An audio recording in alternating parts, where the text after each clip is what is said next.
you're looking for a homeschool math curriculum, you might be interested in Apologia or Generations. I love both of these, but they take very different approaches in the way that they teach math. First, we're gonna talk about the differences in approaches, then we'll get into level 2 specifically. If you clicked here because you wanna see what each one covers, I will briefly talk about that towards the end. If you're looking to purchase an Apologia math curriculum, you're going to need to buy 2 separate books. First, the teacher's and the student's workbook. Do you need the teacher's guide? Yes, you do. Actually, it has the answers in it, and while for like levels 1 and 2, you might be able to figure out the answers easily for yourself. Towards the back of this book, it actually has a lot of the activities in it as well that your child will need to cut out if they were going to do those. You can, however, once you have purchased this for your next child, you can get just those activities off of their website, so I've been told. So you don't actually have to repurchase this book for a second child, but you would need to repurchase the workbook because this is a consumable product. So for both of these books, you're going to be looking at $81 full price. However, like most curriculums, they don't you can usually get them not full price. Currently, there is a 25% off sale going in the summer for Apologia, which makes that price about $61.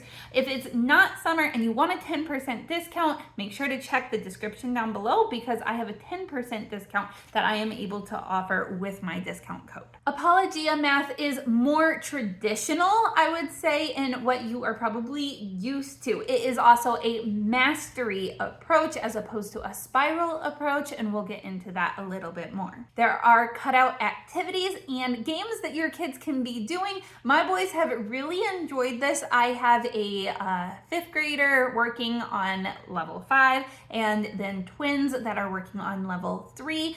The twins have really enjoyed. There's some games included in there. They can roll the dice or use cards, and this has actually been really good for them to be working together. And honestly, I just have them working through one workbook together and they just take turns answering the problems. That has actually worked out really well for us. It won't work out for everyone, but that has worked for us. So if your kids like the scissors and cutting things out and hands-on, and you have the time to be doing or playing some of those games with them, then this might be a really good approach. But the fact that it's mastery is different than Generations. So let's talk about Generations next. Generations is just one thick book. This is a big book, and what I do is just cut it out by the unit and spiral it to give my kids a smaller chunk. This is a big book too. Who am I kidding? I took the spiral out and re-spiraled them in smaller chunks to give to my kids too.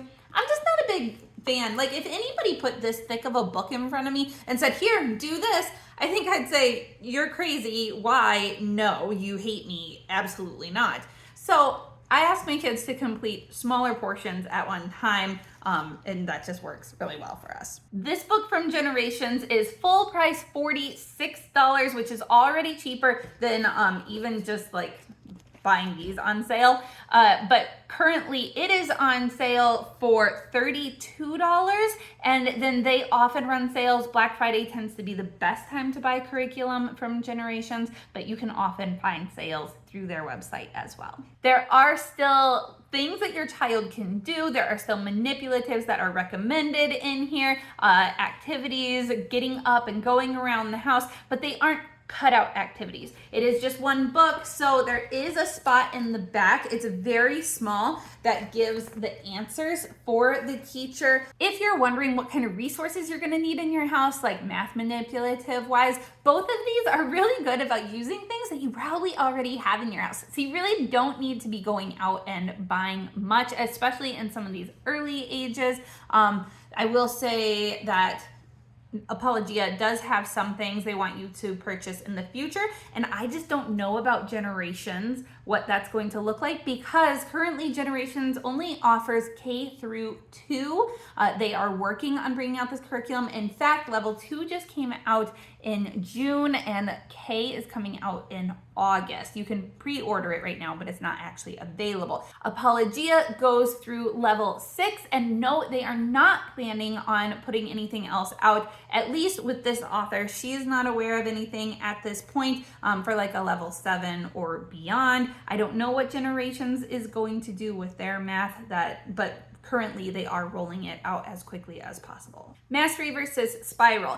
Mastery is exactly like it sounds like. You are not going to move on in a subject until you have mastered that idea. So addition, you're going to master it and master it well before you move on to subtraction. You're going to master both of those and probably doing multiple digits before you go on to multiplication and division. So I personally don't love this because I'm not good at math. I get very bored with the same subject. And if I feel like I'm not good at something, I don't want to be stuck on it forever. Now, I understand where some people would say, but that's good because if you don't understand it really well, you really shouldn't be moving on.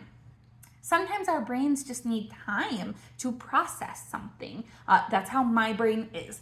Now, I have a son who is really good at math, and this mastery approach doesn't really bother him. It's really cool to see him learning multiple ways of answering a problem and being able to deeply understand something. And he does fine with that. But I need a little bit more encouragement, and I have a son that's kind of like that too. It just gets really easily frustrated, and so it's better to go with a spiral approach in that way where you are moving on to something else, but in the practice you're kind of always going back to keep that practice coming in, and so you're still using it, but you're going to move on to something else. So that comes out very evidently in these two books, because this one covers a lot more than you're going to cover in this one. So with a spiral approach, new concepts are introduced frequently, and there's just a lot more that can be covered as you're moving on and then just doing little practices. Both of these are really good at not doing drill and kill approaches. For example, I felt like a Becca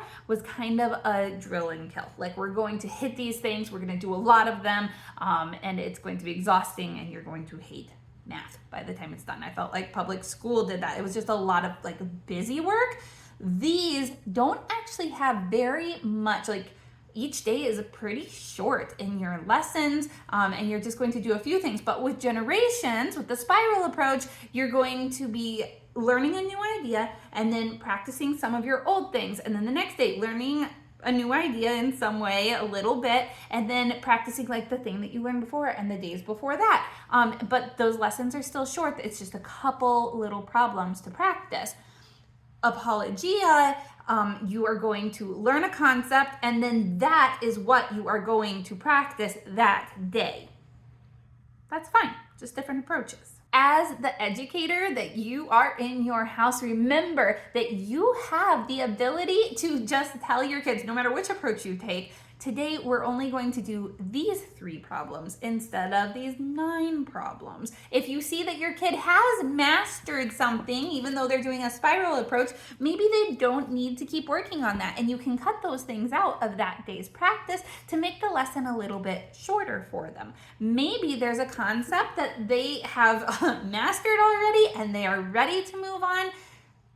I say that you can just move on. Skip some lessons and move on for them. This is a tool. These are tools for your homeschool, and you are the one who gets to determine how you use them. You do not have to do them exactly as they are. Never let the curriculum that doesn't know your child dictate what is going on in your homeschool. My favorite thing about these 2 curriculums, and why I have it narrowed down to these 2 exactly, is because they both bring God into the picture of math and the story of math, which He is part of. He created math, and they want your kids to know and understand that our God is a God of order, and He designed things specifically with a purpose and how He did that. Both of these are going to be teaching your children about how amazing God is. I will say that Generations does this more regularly and clearly when they are going through that. Basically every lesson, I think, brings God into it somehow and always starts with prayer. With Apologia, it's a little less frequent, but definitely still there. If you're learning a new concept, they're going to bring in God in that concept and then let you move on from there. Let me show you an example of what a lesson looks like with each curriculum. So with Apologia, you typically start with a game of some sort. And so for this one on level 53, it is race to zero with 2 players. So you have your base 10 blocks and you're going to roll dice and you're going to subtract with paper and pencil from 100 down to 0. And the first player to get to 0, not necessarily exactly 0, wins. This is a really easy game, but what you're doing here is multiplying double digits. So then it goes into explaining that a bit more on the next page. Some practicing. Borrowing for subtraction is in there. And then you have just 1 page of actually doing that for your practice work. That's it. That's the day. It's got a little fun, a little learning, and a little practice.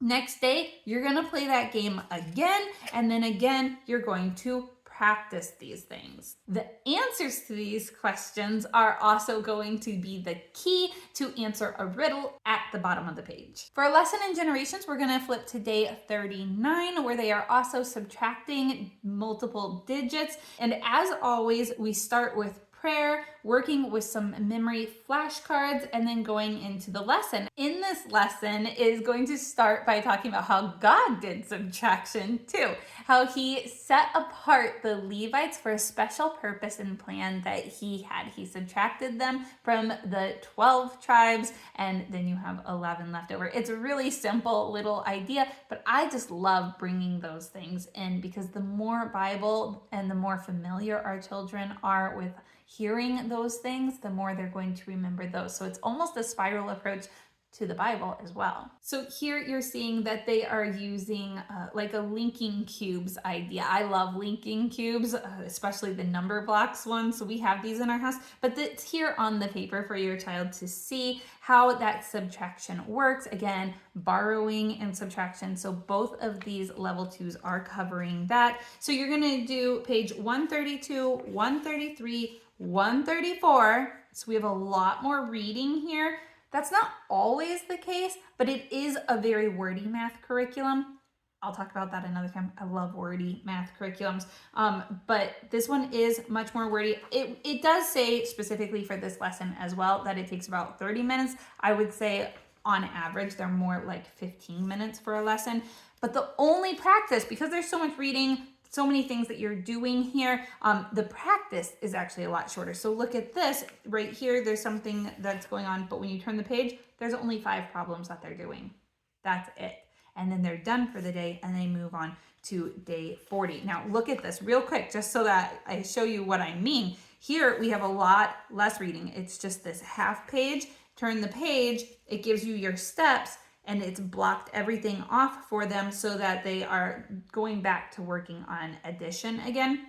But it's right here, and then you are going from, day 40. So we're doing this page right here on 139, and that's it as well. So another short lesson, much less reading on this day. It's not always that much reading. Now I'm going to show you the differences between level 2 in both of these curriculums. So with Apologia, you are doing adding and subtracting, and that is primarily what you are doing in this book, is adding and subtracting. Now that goes up to multiple digits. You're understanding place values. So we've already talked about borrowing for subtraction. They do that. Money, time, adding 3-digit numbers. And then towards the end of the book, when you're getting really close to finishing, you're going to be doing measuring different lengths. You've got data collection and graphs. And then at the very end, you're going to be doing some things with 3D shapes as well. That is pretty much what you are doing here.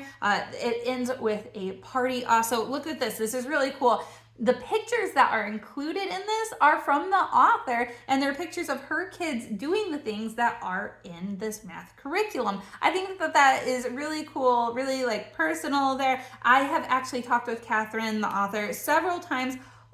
I think she seems super cool. I would love to hang out and chat with her more in the future. She has done an excellent job with this curriculum, and I think that you would be very happy as a family using it. Generations, on the other hand, is not what I would consider to be a traditional curriculum. It is spiral, so it's going to continue bringing back things, but it's also introducing new things pretty quickly, including multiplication, division. You're going to need a protractor. You're going to be doing those charts and graphs, a ton of different things that they are introducing to your children early on. I love this challenge for our kids. I love that they are pushing your kids and encouraging them that they can do it. They're introducing these topics, and I think it is really fun to kind of keep moving and learning new things, and I appreciate that they do that. It's very similar to Life of Fred in a lot of ways, which is a narrative math that I'm going to cover for you in next week's video, so make sure that you are subscribed. And to see a flip through of Generations, and specifically what I'm talking about what is covered, you can go click on this video review that I have already done and get that really deep look of everything that is covered.